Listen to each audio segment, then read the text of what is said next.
একটি ভাই মারা গেছে, প্রায় 2 মাস হয়েছে। এই লাশটির ময়না তদন্তের জন্য তোলা হচ্ছে।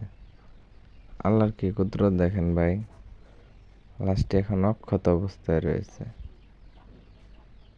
বিশ্বাসই হচ্ছে না, লাশটি এখন অক্ষতই আছে। লাশটিতে কোনো প্রকার পচন বা কোনো কিছুই হয় নাই। আপনারা ভিডিওটির সাথে থাকেন, দেখতে থাকেন কবর থেকে লাশটি কিভাবে তোলা হয়, আর সত্যি লাশটি পচন ধরছে কিনা দেখেন। সম্পূর্ণ ভিডিও দেখে তারপর যাবেন, ভিডিওটি কাটবেন না প্লিজ ভাই। দেখেন, লোকটি হয়তো কোনো নেককার বান্দা ছিল, যার কারণে এখনো লাশটি অক্ষত অবস্থায় রয়েছে। সম্পূর্ণ ভিডিওটা দেখেন। বাঁশগুলো আস্তে আস্তে তুলতেছে, প্রায় শেষ বাঁশ তোলা।